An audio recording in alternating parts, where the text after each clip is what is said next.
Good afternoon, everyone. I'm just going to give a few seconds at the top for people to join us and tell other people and let them know what's going on. But yeah, hello and welcome to this webinar from iFol on vendor validation, best practices preventing fraud in 2026. Now, we all know payment fraud is on the rise, and finance and procurement teams are under more pressure than ever, it seems, to move fast and stay secure. So today's session is all about those kind of applicable ways to strengthen your know your supplier controls, validate vendors effectively, and reduce fraud risk without slowing down any operations. So the aim for today is that you'll leave the session with some practical, real-world and usable tips to help you in your day-to-day work. I'm Jay Vidalingham, and I'll be your host today, and I'm joined by a great panel of experts this afternoon. Firstly, we have Conrad Smith, co-founder and CEO of Graphite Connect. Conrad has over 30 years of procurement experience and has led major global transformations across procurement, IT, and finance. We've also got Luke Wolf, solutions engineer at Graphite Connect, where his role is effectively helping organizations to bridge the gap between those technical requirements and real business value. And we have Louise Graham, COO at iFol and head of Institute, a background working in finance operations for organizations like Costa Coffee, Santander, and the UK Foreign and Commonwealth Development Office. So thank you all for being here. And before we get into the discussion proper, we'd love to hear from you guys, the audience, as well. It's a two-way street today. So put any questions and comments you might have into the chat and we will address them and come back to you. So firstly, just to make sure you're all paying attention and wide awake, we're going to start with a quick poll to get a sense of where everyone is today. So before we get into the thing as proper, let's launch our first poll. So hopefully you guys can see all this. Are your stakeholders happy with your vendor onboarding process? So single choice here for people. So yes, they tell us they are, no, or no idea. So we'll give a few seconds for these results to come in, but it's really useful just to get a bit of a sense of the lay of the land, really, how people are getting on and the situation where you are now. So let's just give it a few seconds for things to get your votes in. So are your stakeholders happy with your vendor onboarding process? So one choice each. Yes, they tell us they are. No or no idea. So it looks like most people have voted now. So I'll put that up. So hopefully everyone can see those results.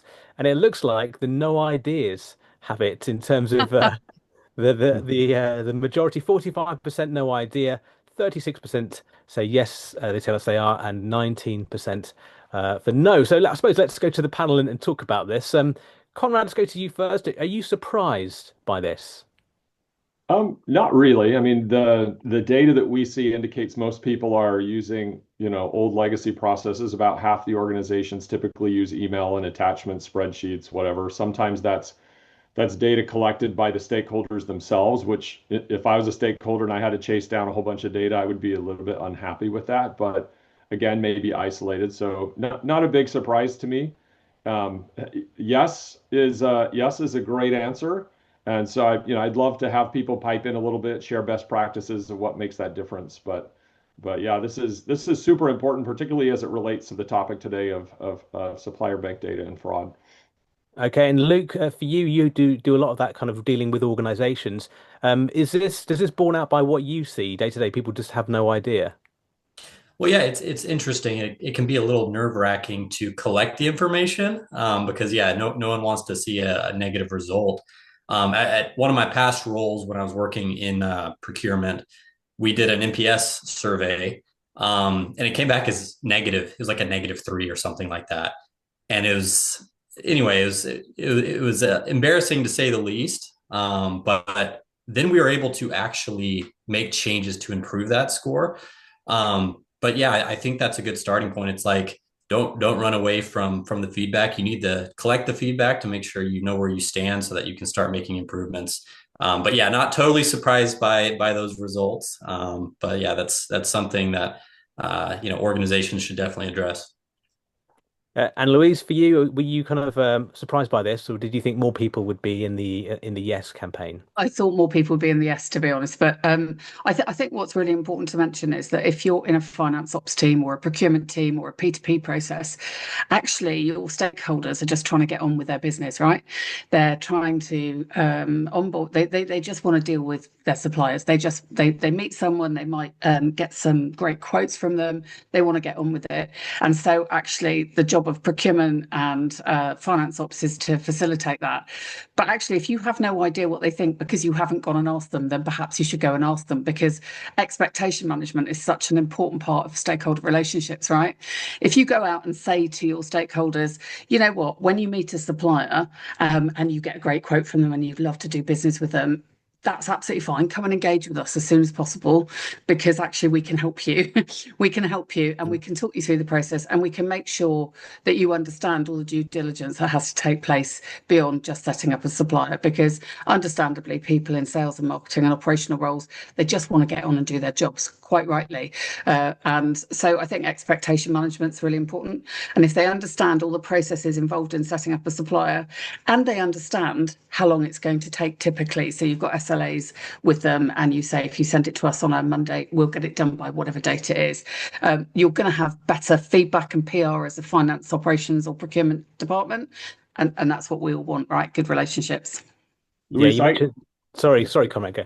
no, I was just going to say, I think one of the contributing factors here is most people in the organization aren't regular users of procurement. I mean, there are super users that are in there often, and we have relationships with them, and they, we train them, we help them, and they do what you're saying. But many of people that are buying are sort of once a year kind of folks, and they don't know. I mean, I've been in procurement for over 30 years now, and it has really changed what this process looks like. And I'd say it's changing more and more, and it's more complicated than ever. So most people wouldn't anticipate that it could take weeks and weeks to get through a process in a company. So they kind of plan their project and they do their stuff without understanding what you're talking about, like the process. So yeah, it does get very complicated, and that gap between expectations and reality, creates all sorts of challenges reputationally for our business and procurement, but also, just for business results themselves. Yeah, and Louise mentioned something about the speed of the process there. Luke, is that something that you see evidence of, that stakeholders feel that the onboarding can be too slow? Absolutely. And what we see a lot of the time, it's either, hey, the speed is good, but they're skipping a lot of steps and the security's not there, or vice versa, right? Where it's like, hey, we're going through all the checks, and to Conrad's point, it's like they don't quite understand the process, so they're frustrated. But speed is something we hear. I mean, everyone wants it to go faster, right? I don't think I've talked to anyone that's like, oh yeah, it's a snap of your finger and the suppliers are onboarded. I mean, right? Goals, that's where we want to get. But yeah, we hear that again every day, right? When we're talking to different companies. Yeah, I suppose help us understand a little bit about some of the headaches as to why that's the case. Why do you think people feel that the process is too slow?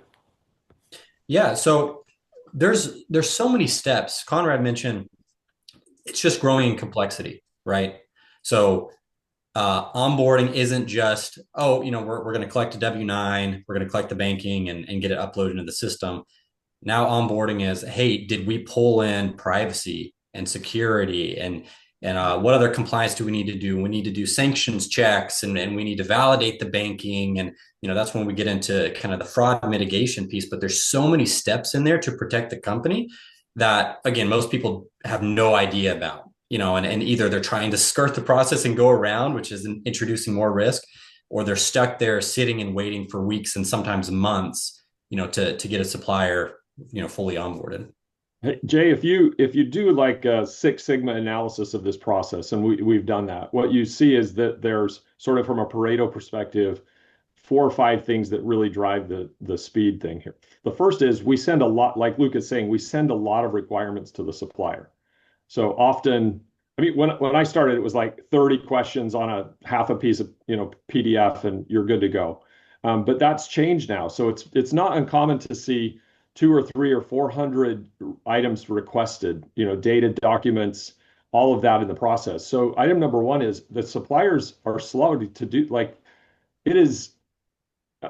I can tell you as a procurement practitioner turned, now I'm a supplier to many of you in the business of procurement. When I get these forms and they come in, it is daunting how much information we're asking. And when you're asked to fill these out, whether it comes in the form of an RFP or it comes in the form of one of these onboarding questionnaires, there isn't a person in your company that can answer all those questions. And so you're kind of scrambling around and pulling everybody together, and you're doing this for 10 customers at the same time. So the supplier's response time being slow is number one on the list. The second one is your own internal stakeholders are the ones that dreamed up these 75 questions each to ask. And now I don't want to say they're regretting it, but they've definitely created this big workload that's coming back onto their desk. So they are now trying to process hundreds of questions and scoring. And most people don't have any automation to help them do that, right? They're just kind of digesting these spreadsheets and these documents. The third thing is the suppliers often send back bad data, whether it's commercial data or some of this risk and due diligence. So now we're in this loop of, hey, let's go validate all this data. So many organizations we talk to are manually putting their data into their procurement systems. And then there's this topic of today, number 5, which would be fraud. So since this happens, most organizations are now picking up the phone and calling back the vendor. So there's this big long process, and at the end, now we're going to institute a phone tag back and forth until we can finally talk to the right person and make sure we can trust the data. You stack all that stuff together, and you got to hire people to do that, right? Because it's just this cycle of work of tracking and getting it done. And one of you, I don't remember if it was Luke or you, Jay, or that talked about the speed of business, but business is getting really fast, right? Everywhere we look, these technologies and services are ramping into our lives super fast. Yet my view of procurement is we're slowing down. And that's why I'm not surprised when I don't see everyone say, hey, yes, I'm super happy, because they want to move at the speed of business, and we're kind of moving backwards right now. Yeah, but I suppose Louise, you might be able to speak to this. There's a bit of a balancing act, isn't there? Because obviously Yeah. speed is one thing, but you need to kind of balance out the compliance and risk elements too. Absolutely. And I think this is a phrase that anyone who's ever worked with me will have heard me use many times, but I think it's really important. A supplier account is a gateway to your bank account. So once there's a supplier account set up with bank details, invoices are going to flow through it. It has to be set up correctly right at the beginning in the first place. You have to do the due diligence, and it's no good just saying it's not important, because it really is. It's the gateway to your bank account. So I think once people in the business understand that, and I think, like I said, managing people's expectations and saying, if you're going to engage with a supplier, get involved with procurement and finance ops really early on, because they can start doing some of the due diligence. You can do credit checks, and you can do some checks before forms are filled in, if appropriate, and it isn't in every organization. So I think what I would say to all those people who said, I don't know what my stakeholders think about the speed of vendor onboarding, I'd go and find out. And then I'd manage their expectations. And I'd say, actually, this is how long it generally takes, and this is what we need from you. And also, this is what we need from the supplier. As Conrad said, suppliers I've often been in a situation where a vendor setup or a data team is being chased for supplier setup, and it turns out the supplier hasn't filled in the form, or they haven't signed it, or they haven't put their bank details in, or whatever. So they need to sort of engage really well with the process as well, I'd say. Yeah. I'm just going to bring in a question now we've had from one of the audience, Karina Rivera, who's posed a question, and they say, we currently require a signed W-9, most recent IRS version. We require a vendor request form to obtain contact information. We vet the information and tin match via Sovos. We then use DocuSign to obtain ACH bank information. And she asked, what other steps can she use to embrace for fraud prevention in the AI world? Which of you guys wants to take that one? I'd love to just make a very quick comment on that, which is, again, I've banged on about this for years, but with bank account validation, where possible, make the phone call. It's a really small human interaction that's really important for fraud prevention. And I'm sure we can talk about business email compromise and fraud a bit later on in this webinar, but I would say that's important. Yeah, okay, that human touch there from Louise. Conrad, do you want to take this one? What steps can people take to embrace fraud prevention in the AI world? Well, that you tacked that on at the end, and I've just got to say how stunningly, quickly the world's changing from an AI perspective, and how much AI is enabling these bad actors to show up in ways. I remember when I training, 10 or 15 years ago, it was like, look for the weird fonts and the bad spellings and all these other issues now, right? Anybody in any country and any level of education can pump something into Chat GPT and come back with something that's a pretty elegant email that you're going to have a very difficult time, using those tips and tricks. That's just like as one signal that the things coming to us are different. The Sorry, I don't remember if you said the lady's name or the person's name was Claire with that question, but Karina, sorry. Karina. So I would just a lot of what we kind of feel like looks reliable, like, hey, we got a bank document here's a bank letter from the supplier. So we can trust that, that it's maybe on a bank letterhead or it's a PDF or it's a canceled check. Like all of us on the line right here, it looks like there's, approaching, 75, 80 people, in conversation with us here. If you put your effort into it, if you've never done it before, within an hour or two, you could create a document that is a very, very official looking, company create fictitious documents. It might have been in the past, but it is not anymore. So I think it's really critical, to Luisa's point, to understand where you have points of vulnerability in the process.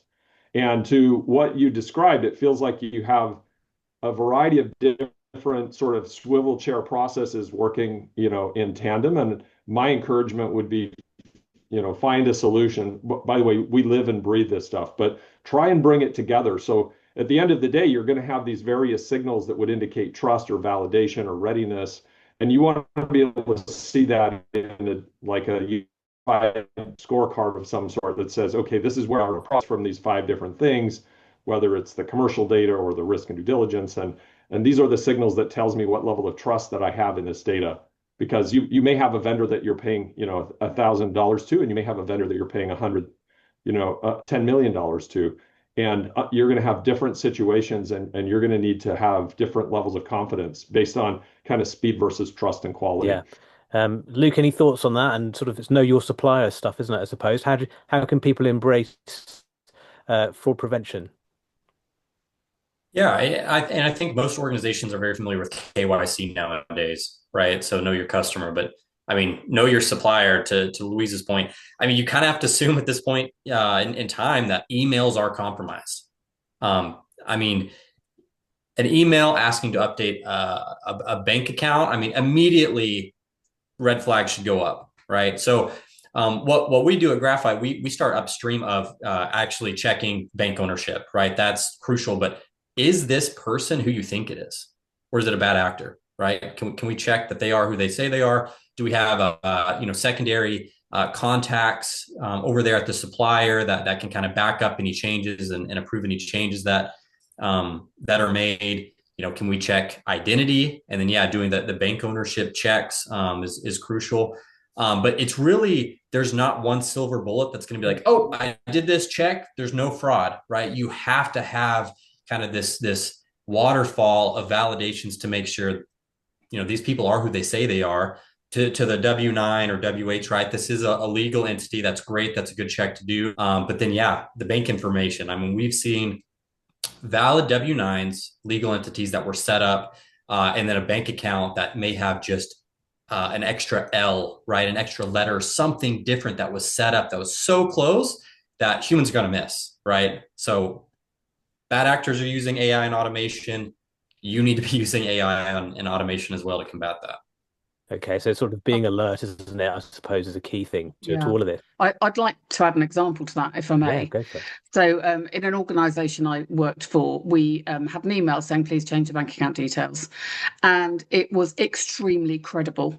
The name of the finance director was correct, the signature looked correct, the date was correct, the address, the registered office, everything looked correct. They had the supplier account number, so they looked extremely credible. And luckily, we made the phone call because it was a supplier to whom we paid £2 million a week. So we made the phone call, and our supplier said, no, we haven't changed our bank. That's a fraud. That's a potential fraud. So had we not made that one phone call, we'd have paid £2 million to a fraudster. We'd have still owed the £2 million to the supplier. And, it just would have been all types of terrible. But there was absolutely nothing about the document that would have aroused suspicion. And we had a fraud team in that organisation who came over and examined it. Lots of different people looked at it.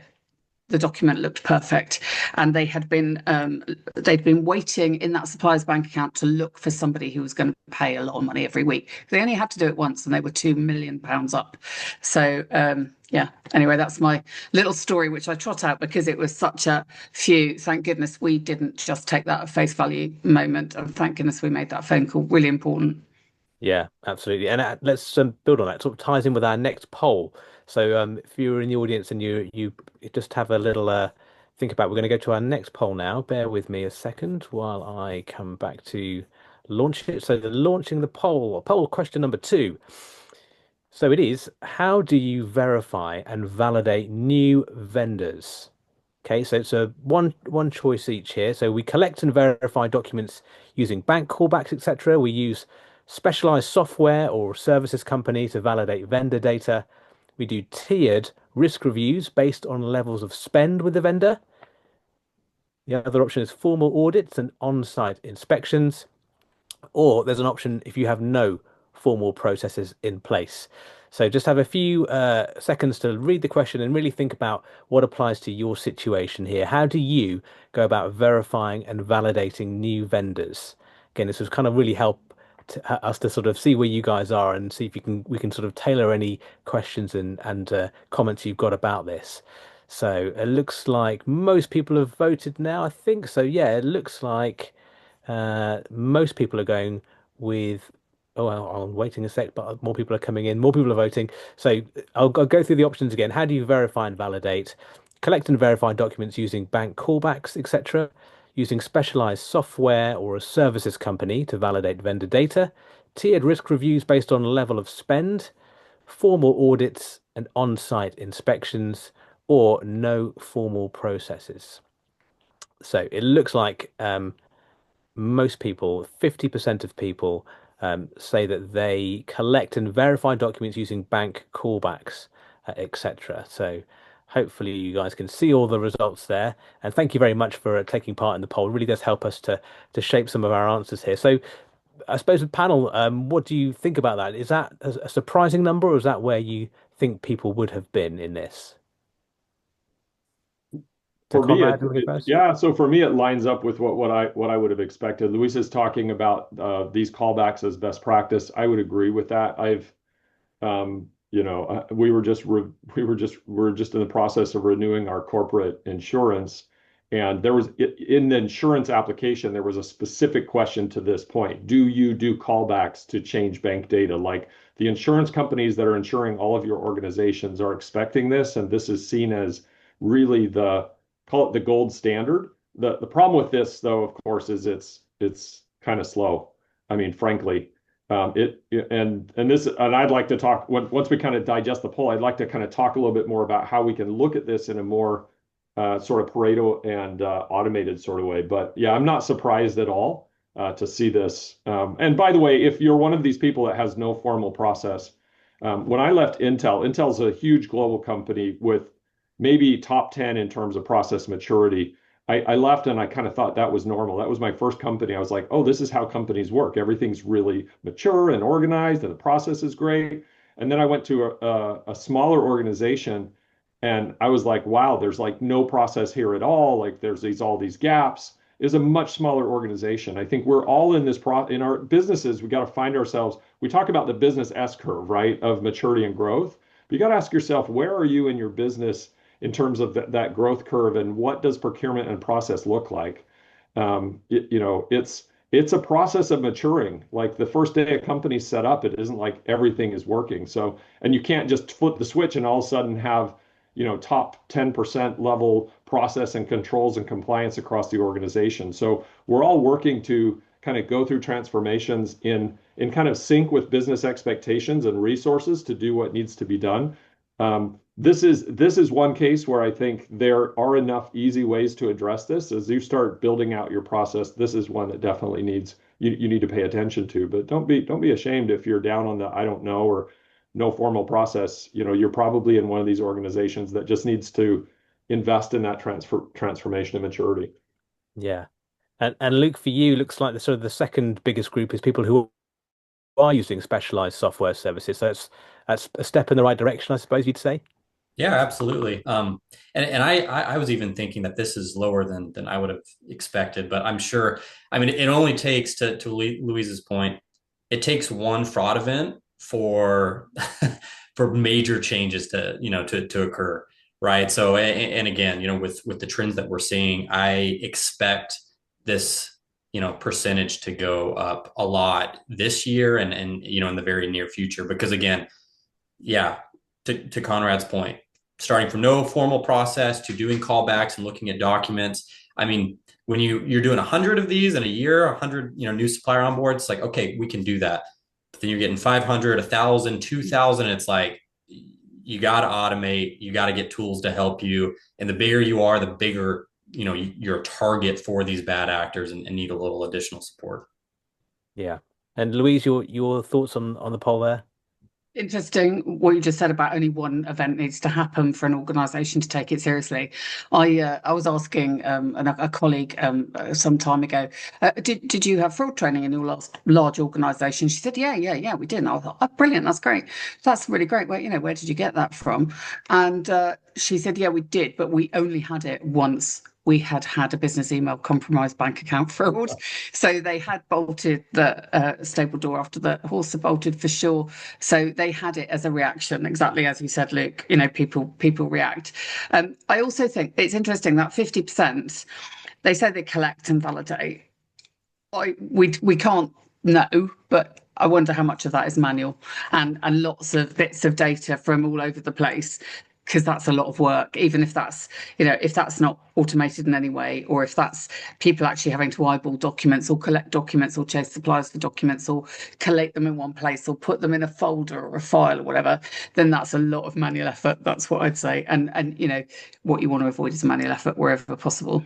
Well, you might be talking to vendors in China or, Brazil or all these different languages and cultures, and that callback piece is very burdensome. It gets complicated. It needs to happen. You need to take that step of one form or fashion. But yeah, it is a lot of work.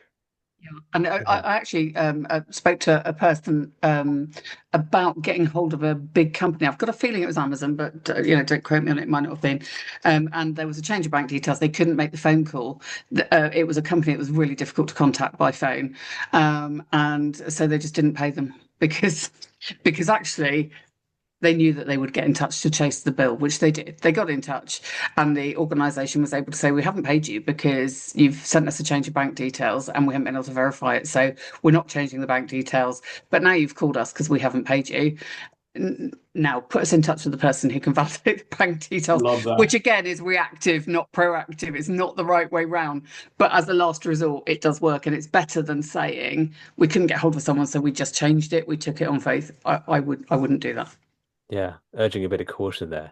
I also want to bring in actually, we were talking a bit about verification earlier. Another question has come in from an anonymous attendee. Thank you very much for all your questions that you're sending in. And the question is for you guys, Conrad and Luke, and what is the geographical scope that Graphite's bank verification tool can reach, i.e., remote locations in Africa, Asia, or LATM or smaller vendors? Do you have a kind of a steer for this person's question? Is there a geographical limit for graphite? So Yeah. Luke, let me take a stab at it if you would, Yeah. and then Bill, because I'm sure you'll clarify a few things here. Luke talked about he used the word waterfall, and I think it's really the best practice that I would describe. And Luis, I'd love your feedback here. Is getting actual data back from the bank that says this bank account you have is registered to Jay or to Luke. Like this corporate name and tax ID that you have is the same corporate name and tax ID that we have inside our bank for that particular account. And in some countries, those databases and systems are available. In other countries, they're not, which is probably the core behind the question that came in. It's really important to go, okay, now we're talking about, this bank in Indonesia or this company in Indonesia, and I haven't been able to do that level of verification, then let's move to the next step of what might work to verify what we need to go do. So like a sequence, and Luke, maybe you tie in a little bit with what countries in the scope, but having a process that allows you to do first the most automated and the most fast approach and the highest trust, and then start moving down a process. And then at the bottom of that, call it waterfall, the most expensive and the slowest, but still secure in, largely is what Louis said, which is this phone call. So there are automated systems and data to go through this process. Our hope is that, and what we deliver for our customers is a situation where you can have very, very high level of confidence down through like 98% of your suppliers anywhere in the world based on one step of this waterfall. And then if not, then that takes your 100 phone calls down to 2 phone calls to really change it that way. Yeah. Yeah. To add on to that, Conrad, I mentioned earlier, there's no silver bullet, right? But if we can get that bank account ownership check, that is extremely helpful, which that's pretty good today in, the United States and Europe. But I mean, Graphite has suppliers, I think in 190 countries today. And we validate this data in all of those countries. So you can imagine it's going to look a little bit different in certain countries. If, hey, we can't do that bank ownership check, but hey, we can check their government ID, or we can, check their validate their tax information, validate their bank documentation, have a second approver, someone at the company with the same email. They're not using a Gmail or a Yahoo, right? They have the corporate email, and we're validating that. So again, we're creating this trust score of all these validations that we're able to do and which ones we aren't. And if, we're able to verify them, then great. If not, yeah, that's when, hey, maybe we need to do a callback, and that's 1% of the time instead of 100%. That's a massive improvement. Yeah. And in terms of that sort of preparedness that a company has, I think you guys have got some case studies of people that you worked with in the past, haven't you, where fraudsters haven't been able to get through that vendor validation system, whether it's wrong domain or anything like that. Do you guys want to share any of that, or the companies that have worked with Graphite in the past that you've helped? Luke, do you want to take that one?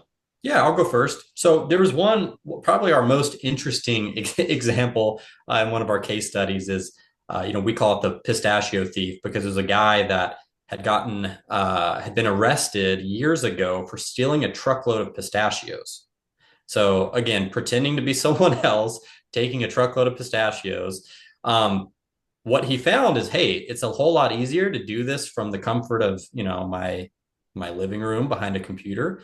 And so he started, again, with a phishing attack, getting access to an email. And one thing we see a lot is, you might be working with the owner of a company. Well, he's got a secretary or someone else that's doing the onboarding for him.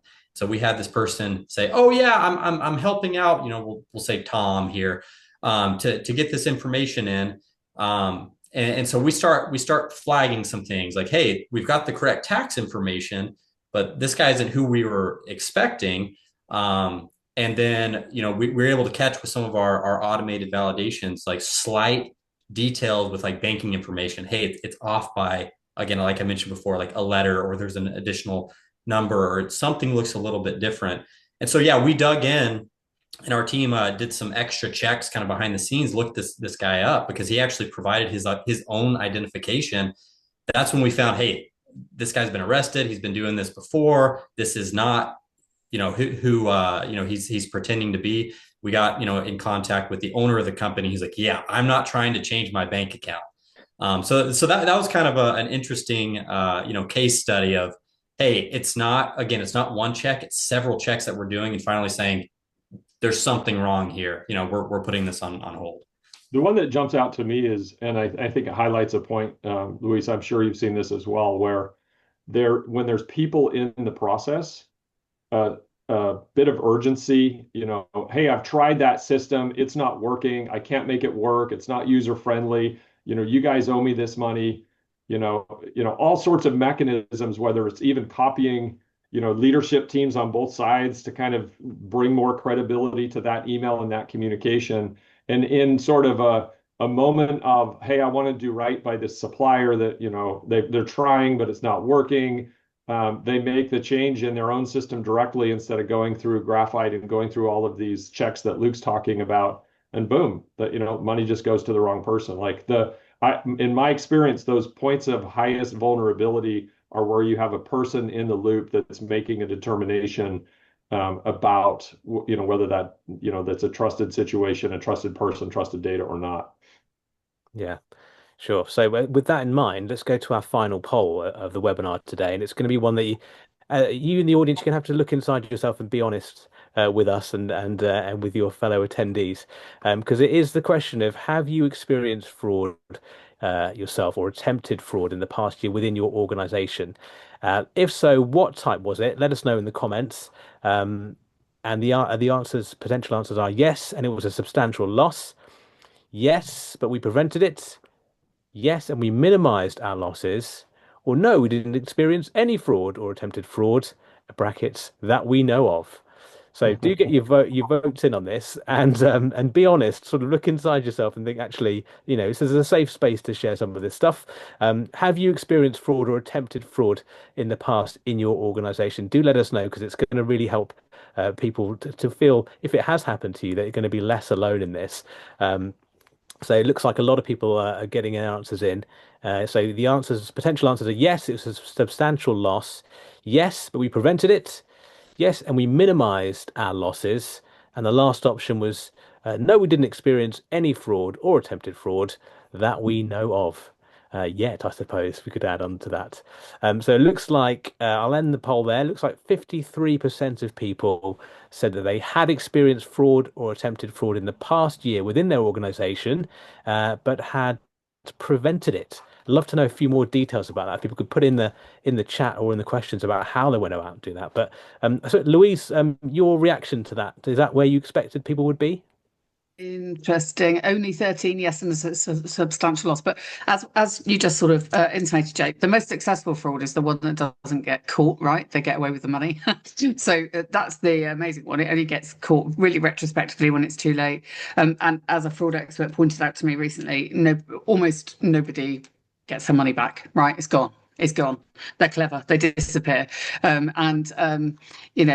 If we're going to talk case studies, it's quite an old one, but actually there was a headline not that long ago, 5 or 6 years ago, which was fraudsters sent Google and Facebook £100 million worth of fraudulent invoices and they paid them. And it obviously wasn't as simple as that. But if companies as big as Google and Facebook can be done for, taken for $100 million, any of us can basically. So I think, yes, but we prevented it is brilliant. I would love to know why, how. That would be really interesting to know. And substantial loss, only 13%. That's great. And the ones that we don't know of, yeah, I think that's quite an interesting spread there. So yeah. Yeah. What do you guys think about that, Conrad? Your Well, reaction? if you add it up, that's basically 90% of people are being impacted in one way or another by these efforts, right? Which is that doesn't surprise me at all. And sometimes the fraudsters send us, do it with a small transaction to just try and once they get that bank account changed, the small transaction is, it often goes under the radar and then the big ones come through. But yeah, it doesn't surprise me. Yeah. Oh, great. We've got some people reacting in the chat now. Kathy Lovett says that they had a fraud attempt in the form of an email notification of a supplier's bank account change. As I've been in my role for a number of years, the sender email looked not only odd to me, but remembered the previous attempts from the same false email address. She says he phoned a trusted supplier contact to alert them of the new attempt, and they were grateful. So that's that human contact that you mentioned there, Louise. Someone else, Tracy Stepazek, I hope I'm saying that right, says that they received an email that the vendor bank information was changing. One simple phone call to that vendor who really appreciated being informed, and they got the police involved immediately. So that looks like that, yeah, that human interaction is it looks like it's key in terms of preventing any kind of fraud that people are seeing here. I'm just conscious of the time here, and we're kind of getting towards the end here, and I'm just really keen that the audience is left with some sort of last tips really before we finish. So I'd really like to give the panel a chance to give everyone one takeaway key piece of advice to avoid fraud in 2026. So, Conrad, your takeaway thought for the audience, please. I would say, maybe this is too self-serving, but give us a call. Let's go into more detail and talk about automation techniques so that, I mean, these phone calls are great, but what I've seen in high volume transactional stuff, it's very easy when you're just cranking on things to start sort of missing the details and the subtleties of being in, so really narrowing that manual work down to a small percentage of high risk scenarios is where that manual touch is most meaningful. So lots of automation, data, and technology that we can bring to the table to help here. There's other companies that can help as well. But yeah, don't just rely on your own brute force power here. It's a challenge, and if anything, it's going to get more difficult with AI. People can present themselves even on a video call like this as someone that they're not. Sure. And it's really important to get to use the technology and get ahead of the curve. Okay, Luke, what are your practical steps that people can put in place to avoid fraud in 2026? Yeah, so we talked a lot in the beginning about onboarding, right? You've got to make sure they don't come in the front door, right? Getting your processes in place. But I think even just from the comments, what we see is most attempts come from your existing suppliers. So do not lose track of, hey, we've got a great onboarding process. We're vetting, we're checking. Well, guess what? One email's compromised, and now your existing vendor that you think you trust is at risk, right? So I would just say, again, if you don't have a process today, get one. We can help you automate it, make it more secure on the onboarding side. But again, always have your flags up for any change requests coming in from existing suppliers, because I think that's where most people are seeing these attempts. Okay, thank you. Louise, what do you want people to be thinking about to avoid fraud in 2026? I think two important things. Be suspicious, really be suspicious. Question things, and don't be afraid. Three things really. Be suspicious, especially when there's urgency or senior people copied, because that's about trying to create urgency and speed and make you do something that you will be out of process or workaround. But also, I think there needs to be a culture in an organization, which is that we would rather you flagged a fraud and it wasn't a fraud, but we checked it, than you were frightened to say anything and actually something slipped through and millions of pounds or dollars went out the door that shouldn't have done. So train your staff. They need to know what it is. They need to know what fraud is to be able to spot it. Don't be beguiled by urgency. That's what they're relying on, human behavior, wanting to do the right thing and copying senior people. And keep a lookout, be suspicious. Those are my three tips. Yeah, and Jay, can I add one more? What's interesting is this is a two-way street, right? You want to protect yourselves. The suppliers want to be protected as well.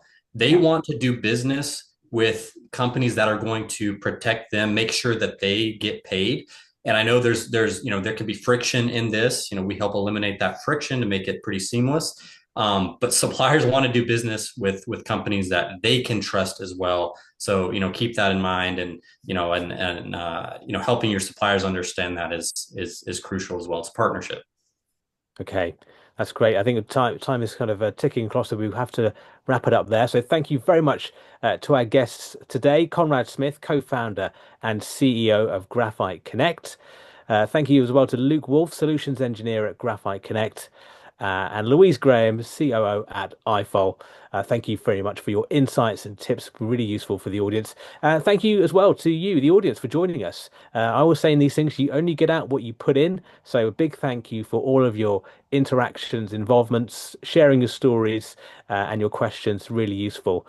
And you can find out more information about what we've discussed today on the iFol website, as well as information about iFol membership as well. This webinar is going to be available on the website too this week, so please do share it for anyone who wasn't able to join it. But thanks again for joining us. I'm Jay Vinderlingham, and until the next time, we'll say goodbye. Thank you very much. Thank you. Thank you. Goodbye. Goodbye.